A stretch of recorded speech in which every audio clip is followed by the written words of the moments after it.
अथ द्वात्रिंशोऽध्याय। भगवान का प्रकट होकर गोपियों को सांत्वना देना। श्री सुखदेव जी कहते हैं, परीक्षित, भगवान की प्यारी गोपियां विरह के आवेश में इस प्रकार भांति भांति के गाने और प्रलाप करने लगी। अपने कृष्ण प्यारे के दर्शन की लालसा से वे अपने को रोक न सकी। करुणा जनक सुमधुर स्वर से फूट फूट कर रोने लगी। ठीक उसी समय उनके बीचों बीच भगवान श्री कृष्ण प्रकट हो गए। उनका मुख कमल मंद मंद मुस्कान से खिला हुआ था। गले में वनमाला थी, पीताम्बर धारण किए हुए थे। उनका यह रूप क्या था, सबको मन को मत डालने वाले, कामदेव के मन को भी मथने वाला था। कोटि कोटि कामों से भी सुंदर, परम मनोहर, प्राण वल्लभ, श्याम सुंदर काया देखकर गोपियों के नेत्र आनंद से खिल उठे। वे सब की सब एक के साथ ही इस प्रकार उठ खड़ी हुई मानो प्राणहीन शरीर में दिव्य प्राणों का संचार हो गया हो। शरीर के एक एक अंग में नवीन चेतना, नवन स्फूर्ति आ गई हो। एक गोपी ने बड़े प्रेम और आनंद से श्री कृष्ण के कर कमलों को अपने दोनों हाथों में ले लिया और वह धीरे धीरे उसे सहलाने लगी। दूसरे गोपियों ने उनके चंदन चर्चित भुजदंड को अपने कमर पर रख लिए। तीसरी सुंदरी ने भगवान का चबाया हुआ पान अपने हाथ में ले लिया। चौथी गोपी, जिसके हृदय में भगवान के विरह की बड़ी जलन हो रही थी, बैठ गई और उनके चरण कमलों को अपने वक्षस्थल पर रख लिया।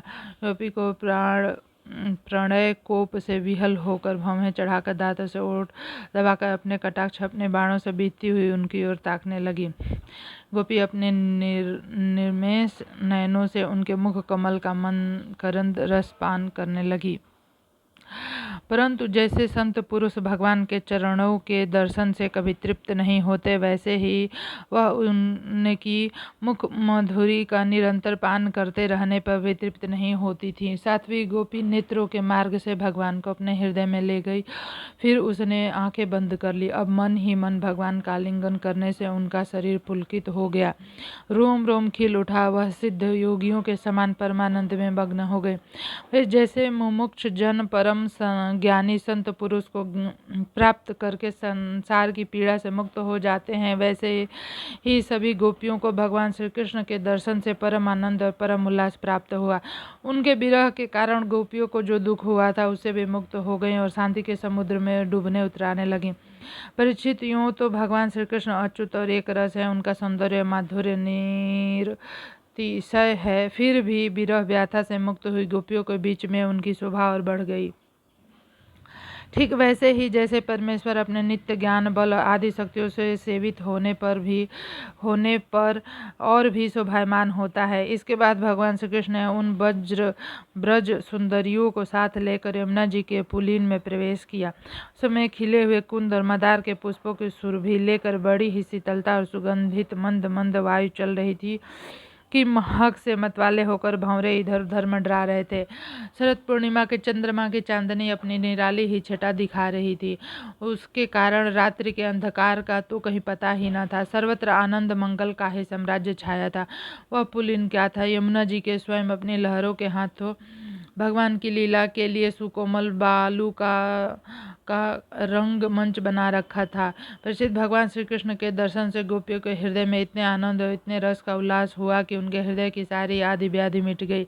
जैसे कर्मकांड की श्रुतियाँ उसका वर्णन करते करते अंत में ज्ञान कांड का प्रतिपादन करने लगती हैं, फिर वे समस्त मनोरथों से ऊपर उठ जाती हैं, कृत्य हो जाती हैं, वैसे ही गोपियाँ भी पूर्ण काम हो गईं। अब उन्हें अपने सर पर लगी हुई रोली केसर से चिन्हित ओढ़नी को अपने परम के राजने के लिए बिछा दिया। बड़े बड़े योगेश्वर अपने योग साधन से पवित्र किए हुए हृदय में जिनके लिए आसन की कल्पना किया करते हैं, किंतु फिर भी अपने हृदय सिंहासन पर बिठा नहीं पाते, वही सर्वशक्तिमान भगवान यमुना जी की रेत में गोपियों की ओढ़नी पर बैठ गए। सहस्त्र सहस्त्र गोपियों के बीच में उनसे पूजित होकर भगवान बड़े ही शोभायमान हो रहे थे। ये तीनों लोकों में, तीनों कालों में जितना भी सौंदर्य प्रकाशित होता है, वह सब तो भगवान के बिंदु मात्र सौंदर्य का आभास भर है। वे उनके एकमात्र आश्रय हैं। भगवान श्री कृष्ण अपने इस अलौकिक सौंदर्य के द्वारा उनके प्रेम और आकांक्षा को और भी उभार रहे थे। गोपियों ने अपनी मंद मंद मुस्कान, विलासपूर्ण चितवन और तिरछी भौहों से उनका सम्मान किया। किसी ने उनके चरण कमलों को अपने गोद में रख लिया तो किसी ने उनके कर कमलों को। वे उनके स्पर्श का आनंद लेती हुई कभी कभी कह उठती थी, कितना सुकुमार है, कितना मधुर है। इसके बाद के छिप जाने से मन ही मन तनिक उठ कर उनसे मुंह से ही उनका दोष निकाल कर दोष स्वीकार करने के लिए वे कहने लगी।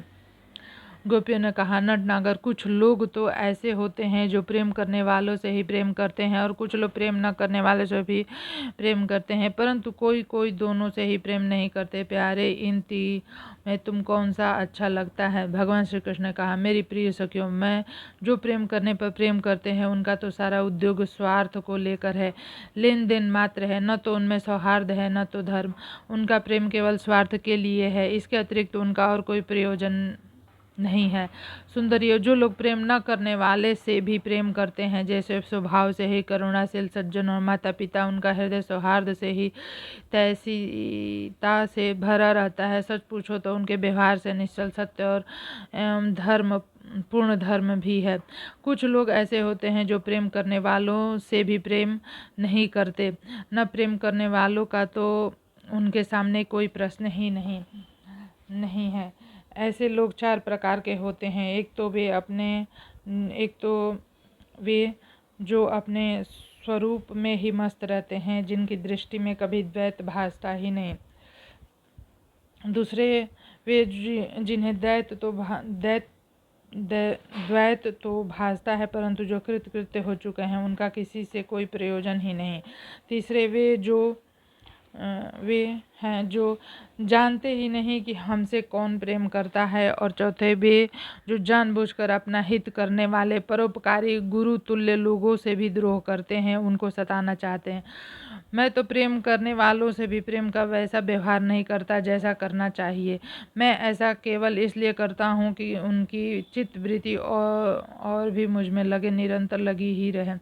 जैसे निर्धन पुरुष को कभी बहुत सा धन मिल जाए और फिर खो जाए तो उनका हृदय खोए हुए धन की चिंता से भर जाता है, वैसे ही मैं भी मिल कर छिप जाता हूँ। गोपियों, इसमें संदेह नहीं कि तुम लोगों ने मेरे लिए लोक मर्यादा, वेद मार्ग और अपने सगे संबंधियों को भी छोड़ दिया है।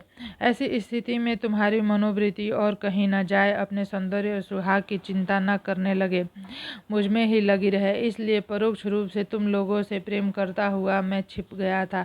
इसलिए तुम लोग मेरे प्रेम में दोष मत निकालो। तुम सब मेरी प्रेयसी हो और प्यारी हो और मैं तुम्हारा प्यारा हूँ।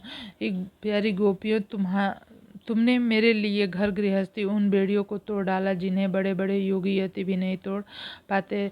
मुझसे तुम्हारा यह मिलन, यह आत्मिक संयोग सर्वथा निर्मल और सर्वथा निर्दोष है। यदि मैं अमर शरीर से, अमर जीवन से अनंत काल तक तुम्हारे प्रेम सेवा त्याग का बदला चुकाना चाहूँ तो भी नहीं चुका सकता। मैं जन्म जन्म के लिए तुम्हारा ऋणी हूँ। तुम अपने सौम्यता स्वभाव से, प्रेम से मुझे ऋण कर सकती हो, परंतु मैं तो तुम्हारा ऋणी हूँ।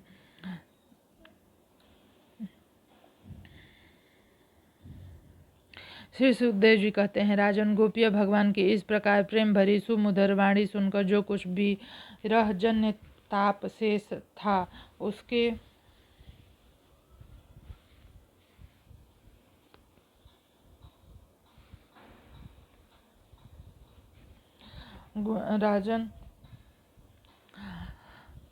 राजन, गोपियाँ भगवान की इस प्रकार प्रेम भरी सुमधुर वाणी सुनकर जो कुछ विरहजन्य ताप शेष था से भी मुक्त हो गईं और सौंदर्य माधुर्य निधि प्राण प्यारे के अंग संग से सफल मनोरथ हो गए।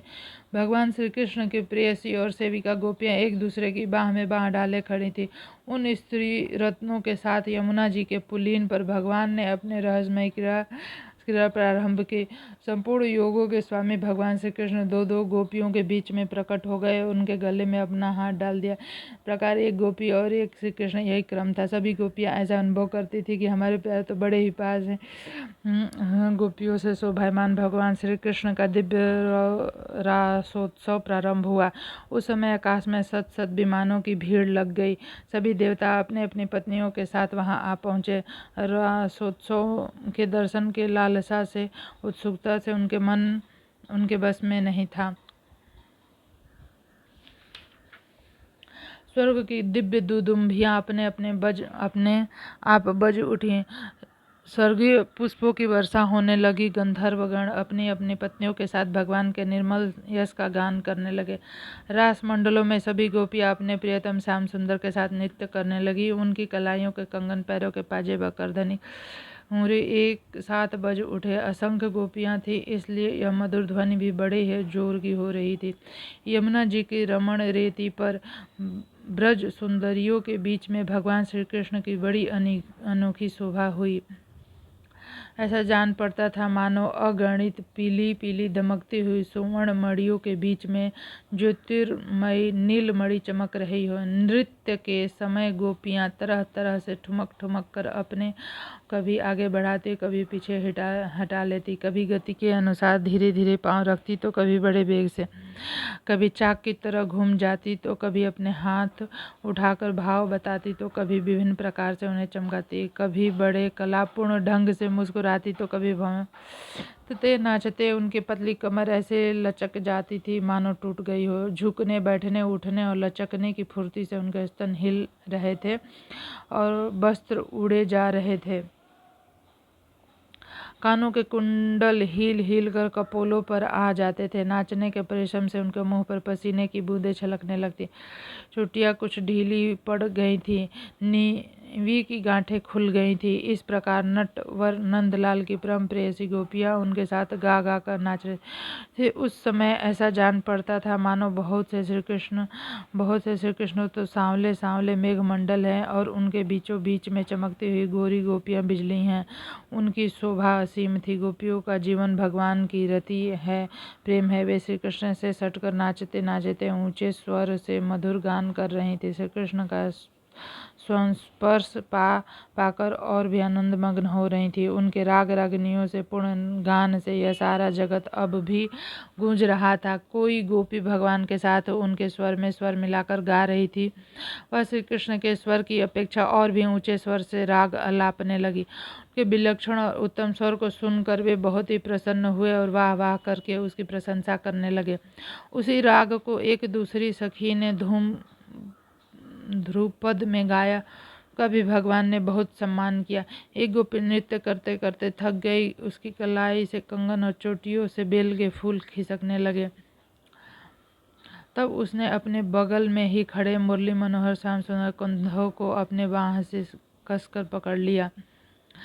हाँ, श्री कृष्ण ने अपना एक हाथ दूसरी गोपी के कंधे पर रखा था। वह स्वभाव से तो कमल के समान सुगंध से युक्त था ही, उस पर बड़ा सुगंधित चंदन का लेप भी था। उसकी सुगंध से वह गोपी पुलकित हो गई। उसका रोम रोम के छठ से एक गोपी नृत्य कर रही थी। नाचने के कारण उसके कुंडल हिल रहे थे। उसके छटा से उसके कपोल और भी चमक रहे थे। उसने अपने कपोलों को भगवान श्री कृष्ण के कपोलों से सटा दिया और भगवान ने उनके मुंह में अपना चबाया हुआ पान दे दिया। कोई गोपी नुपुर और करधनी के घुंघरुओं को झनकारती हुई नाच और गा रही थी। जब बहुत थक गई तब उसने अपने बगल में ही खड़े श्याम सुंदर के शीतल कर कमलों रख लिया। प्रेषित गोपियों का स्वभाव लक्ष्मी जी से भी बढ़कर है। लक्ष्मी जी के परम प्रियतम एकांत वल्लभ भगवान श्री कृष्ण को अपने परम प्रियतम के रूप में पाकर गोपियाँ गान करती हुई उनके साथ विहार करने लगी। भगवान श्री कृष्ण ने उनके गलों को और भुज पास में बांध रखा था। गोपियों की बड़ी अपूर्व शोभा थी। उनके कानों में कमल के कुंडल शोभायमान थे। घुंघराली अलकें कपोलों पर लटक रही थी। पसीने की बूंदें छलकने से उनके मुख की छटा निराली हो गई थी। वे रास मंडल में भगवान श्री कृष्ण के साथ नृत्य कर रही थी। उनके कंगन और पाजेबों के बाजे बज रहे थे। भौरे उनके ताल सुर में अपना सुर मिलाकर गा रहे थे। उनके जूड़ों तथा चोटियों में गुथे हुए फूल गिरते जा रहे थे। जैसे नन्हा सा पशु निर्विकार भाव से अपनी परछाई के साथ खेलता है, वैसे ही रमण भगवान श्री कृष्ण कभी उन्हें अपने हृदय से लगा लेते, कभी हाथ से उनका अंग स्पर्श करते, कभी प्रेम भरी तिरछी और देखते तो कभी लीला से उन्मुक्त हंसी हंसने लगते।